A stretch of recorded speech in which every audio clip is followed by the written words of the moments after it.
রাঙামতি তীরন্দাজ ধারাবাহিকের আজকের পর্বের শুরুতেই আমরা সত্যজিৎকে দেখতে পাই।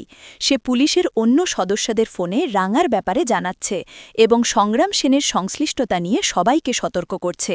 পাশাপাশি সত্যজিৎ পুলিশদের নির্দেশ দেয় যেন আশেপাশের বাড়ি থেকে কেউ বাইরে বেরোতে না পারে। পুলিশরা জানায় তারা প্রতিটি বাড়ি সিল করে দেবে। এরপর দেখা যায় রাঙা তার দাদার পায়ে ব্যান্ডেজ করে দিচ্ছে। তারপর দুধের পরামর্শে একটু বিশ্রাম নিতে বসে। রাঙা সংগ্রামকে বলে দাদার জন্য ওষুধ আনতে হবে। সংগ্রাম ঠিক করে দাদাকে ডাক্তারের কাছে নিয়ে যাবে। রাঙা তখন ঠাকুমার কাছ থেকে ফোন আনে এবং ওষুধের নাম সংগ্রামের নোট করার জন্য দেয়। ঠাকুমা রাঙাকে কাগজ কলম দেয় যাতে সে ওষুধের নাম লিখে আনতে পারে। পরের দৃশ্যে দেখা যায় রাঙা বাইরে পুলিশের টহল দেখতে পেয়ে সংগ্রামকে বলে, তুই দাদার খেয়াল রাখিস, ওষুধ নিয়ে আসলে খাইয়ে দিস। আমি গ্রামে যাচ্ছি, আর তোর আমার সঙ্গে কোনো যোগাযোগ থাকবে না, না হলে ক্ষতি হতে পারে।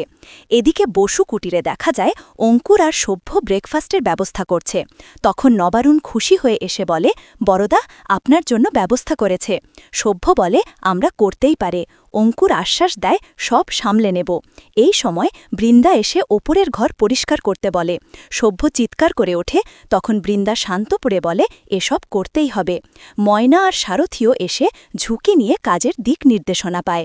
নবারুণ ও সারথি নিজেদের অবস্থান আর দায়িত্ব ঠিক করে নেয়। এরপর একলব্য পাইলটের পোশাক পরে আসে এবং বাবাকে বলে, রাঙার কথা ভুলে যান, এখন সে বাড়িতে নেই। অঙ্কুর রান্নার জন্য লোক ঠিক করে। নবারুণ একলব্যকে চাকরির ব্যাপারে জিজ্ঞেস করে। একলব্য জানায় সে বন্ধুর কোম্পানিতে যোগ দিয়েছে।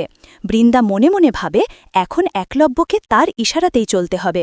ফ্ল্যাশব্যাকে দেখা যায় একলব্য ছ্যামের কাছে কিছু কাগজে সই করে চলে যায়। ছ্যাম সেগুলো বৃন্দার হাতে তুলে দেয়। এরপর দেখা যায় রাঙা ও সংগ্রাম কথা বলছে। সংগ্রাম বলে, আমি কিছুতেই যেতে পারবো না, তুমি গ্রামে যাও, আমি দাদার খেয়াল রাখব। রাঙা মনে মনে ভাবে, কোচ স্যার বিশ্বাস করছে, আমি এসব করিনি, উড়নবাবু পাশে থাকা উচিত ছিল, কিন্তু ভুল বুঝেছে। পরের দৃশ্যে একলব্য অফিসে বেরিয়ে যায়। সত্যজিৎ তার কাছে রাঙার ব্যাপারে কথা বলতে চায়। একলব্য ভিতরে আসে। সত্যজিৎ সবাইকে বলে, রাঙা এসেছে, কিন্তু তথ্য যাচাই করার পর সেটা মিথ্যা প্রমাণিত হয়। বৃন্দা জানতে চায়, ধরতে পেরেছেন কি? সত্যজিৎ উত্তর দেয়, পালিয়ে গেছে। এই ছিল রাঙামতি তীরন্দাজ ধারাবাহিকের আজকের আপডেট। ভিডিওটি ভালো লাগলে চ্যানেলটি সাবস্ক্রাইব করে পাশে থাকা বেল আইকনটি অন করে দিন, আর আপনাদের মূল্যবান কমেন্ট করতে ভুলবেন না।